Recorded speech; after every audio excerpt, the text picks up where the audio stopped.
ya los jinetes. Es que además hay, digamos, una cosa muy bonita, ¿no? Es decir, la guerra pega un avance extraordinario cuando para eliminar al enemigo no necesitas estar en contacto físico con él. Y entonces resulta que esta es una guerra en la que una parte, la brigada ligera, necesita estar en contacto con el enemigo para acabar con él. Y la otra tiene cañones, digamos, para su momento de larga distancia, claro. Aparte de que son 3.000. No, lo que has dicho, José Luis, me hace pensar que ¿por qué no hemos tenido grandes películas de guerra? Habiendo tenido textos como los de episodios nacionales de Galdós que están ya contando lo que pasaba, entre otras cosas, a estos generales que hemos visto en nuestra guerra. Fíjate, Trafalgar, lo que sería. Efectivamente, Trafalgar o la de Arapiles que hemos citado, o nuestras guerras de África, tan importantes para nuestra historia posterior. Y no sea, quizá, porque Cifesa hizo unas cuantas aproximaciones históricas malas, cartón piedra y tal y cual, que había que mirar para otro lado casi, ¿no? Porque era equivocado desde donde se abordaba hasta bueno, casi todas, ¿no? Acordaos que en aquella película que se llamaba Alba de América, Alba de América, que era el descubrimiento, sí. En el guión original, que eso lo contó José María García Escudero, decía él en un momento determinado, Cristóbal Colón, deprimido porque no aparecía por ningún lado tierra, y él miraba a la lejanía y decía, América. América, decía, pero como América, ya le había puesto el nombre de Américo Vespuccio. Y luego ya nuestro cine de después, ya de los años 50-60, está mirando más al neorrealismo, o la comedia, otra cosa, y no se atreve a abordar ese tipo de cine. Cada vez exige mayor producción, mayor dinero, mayor utilería, vestuario, es tremendo. Porque los episodios nacionales de Galdós, nadie ha dudado, yo creo, que hubiera sido una serie de televisión fantástica, pero carísima. Cada episodio es más caro que la película más cara que se pueda producir en España, ¿no? Porque es tremendo, batallas de todo tipo. Pero vaya serie, y mundial. Mundial, claro. Sería mundial porque se debaten problemas universales. Hombre, claro. Si en el fondo está clarísimo que la historia no explica el pasado, sino el presente, el concepto marxista de la historia. La historia explica el presente. Y esas películas siempre gustan en todo el mundo. Porque Braveheart gustó en todo el mundo, una película carísima, la que hizo Mel Gibson, ¿no? De las Highland, tú que estabas citando antes, los Highland y ese tipo pero cualquiera de las películas, Gladiator, otras de esas películas, porque es un friso histórico de otro momento. Todo ese tipo de películas siempre... Hombre, y las que hemos visto este año de Master and Commander, ¿no? Claro, que tiene que ver con una forma de guerra y con una actitud noble. Eso me acordaba yo noble. de Trafalgar, fíjate pues cómo cuenta esa batalla. Pues sí, y fíjate que presente está aquí la importancia de las guerras en las vidas cotidianas de los países, en cómo somos, en el carácter, ¿no? Los ingleses todavía son muy deudores de ese carácter victoriano, aunque sea por negación, ¿no? Aunque sea por negación. Y la expresión máxima de la forma de ser de un pueblo en los excesos, en las miserias o en las grandezas, es en una guerra, o ha sido en una guerra muchas veces, ¿no? Donde se demuestran las catástrofes, lo más noble y lo más innoble del ser humano. Y eso es una pena que no hayamos sabido las guerras de África, que tú decías. Ahí está Sender, ¿no? Fíjate, Man, ¿no? ¿Qué película tiene pendiente ahí? Claro, todo eso, Abel Kring, todo ese mundo.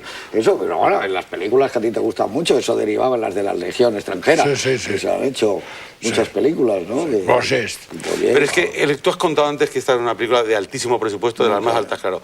Y aquí primero hay que partir de eso, de quién se arriesga aquí con un alto presupuesto para contar... Hombre, era Tony Richardson, para ellos, era un director número uno, había hecho Tom Jones, pues 3 años antes de que empezara a preparar esta película, 2 años y medio. Fue un éxito, fueron muchos Oscars, película también muy cara y reproducía la época. La caza del zorro aquel era una secuencia maravillosa. Entonces aquí, si tú la examinas a nivel de película española, dices, solo la secuencia, cuando van a ver Macbeth, bueno, pues hay que reproducir el teatro, hay que reproducir una representación, hay que llenarlo de gente, hay que vestirla a esa gente, hay que iluminarla de otra manera. Bueno, el baile es carísimo. Las escenas de amor donde se desarrollan, los decorados, que a mí me recordaban un poco lo del coronel Blim, las cuadras, bueno, los caballos todo eso es una maravilla. Luego llévate las tropas, los barcos, hay que rodar con barcos. Entonces no había lo digital de ahora. Llévate, está rodada en Turquía la película, ¿no? Toda esa parte.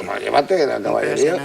No solo llevas un caballo, sino los que cuidan al caballo, los ramaleros, que tienen que comer, dormir, cenar, desayunar y vivir. Es que es muy complicado. ¿Y funcionó la película luego en taquilla? Fue un fracaso. Fue un fracaso. En cambio, el antecedente fue un gran éxito, la de Michael Curtis. Claro, época dorada de Hollywood.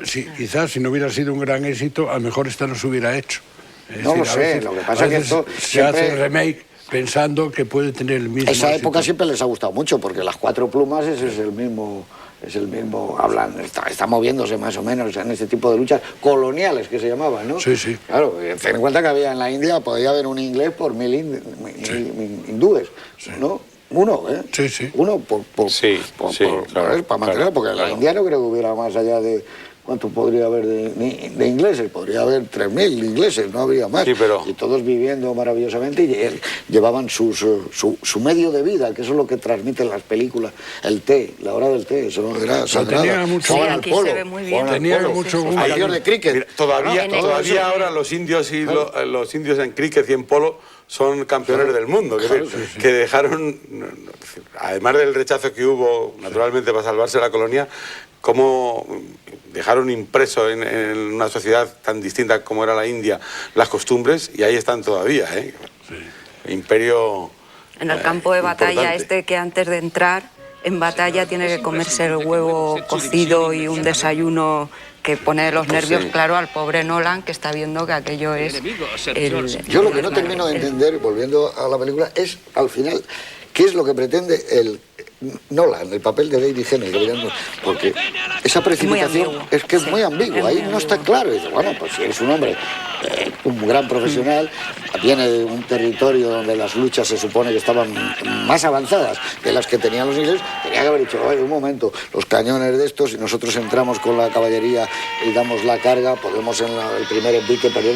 No, y es lo único que se deja llevar quiere entrar en batalla, no se entiende muy bien, dice, oye, si tú eres un hombre profesional de suicidio de inmolación, por respeto a su amigo, no quiere traicionarlo, está seguro además que el padre es el amigo. Cualquier otra idea. Y me da la sensación, la de la casa. ¿Es el amigo él?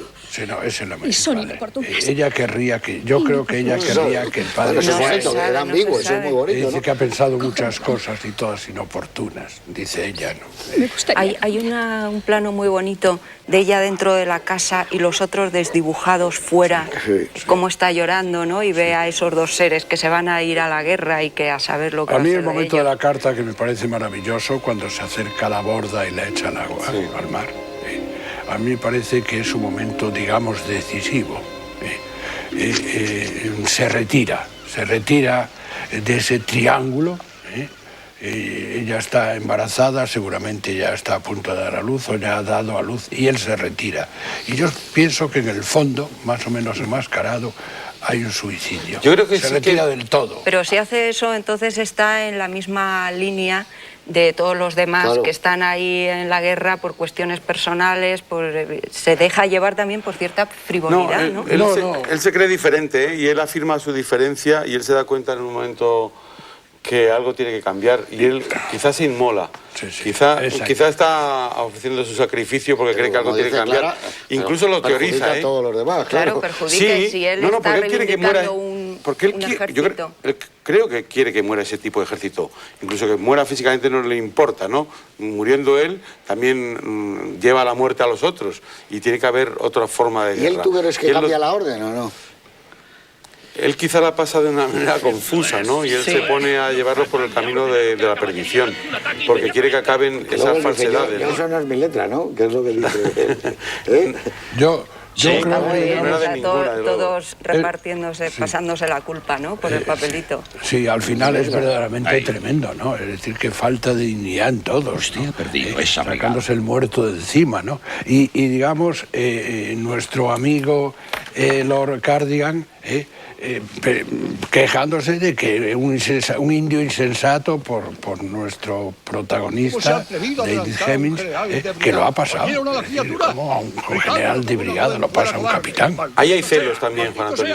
Cardigan está viendo que su mundo se acaba, que su mundo de ser el Lord que representa un esplendor, el jefe, el dueño, tiene alguien que le contesta y que tiene más razones que él, porque era mucho más razonable lo que decía siempre el capitán, ¿no? Y eso le provoca unos celos y le provoca Prueba que él se un acoge, desamor y un él se acoge al desafecto. reglamento y dice, quiero un consejo de guerra. No le dan el consejo de guerra. Porque ahí había que permitir todavía que la guerra fuera opaca y que la milicia fuera opaca. No había que dar información. El Consejo de Guerra era algo que tenía que darse difusión de él. Se tenía que saber. Eso se arregla entre caballeros. Se arregla como en el club privado, entre pocos, entre nosotros lo arreglamos. No tenemos. Dice, ¿por qué? Dice, la prensa, dice, no me gusta nada, dice algún general, algún lord, que esté hablando ahora la prensa de nosotros. Ya ni bien ni mal, sino que esté hablando el ejército. No tiene por qué ocuparse la prensa de esto. E incluso dice, cuando la mujer está muy interesada por la guerra, dice, hay cosas muy bonitas en el mundo, venga, los niños, Inglaterra, que es un paisaje precioso y tal. No te, esto de la guerra es una cosa de nuestro club.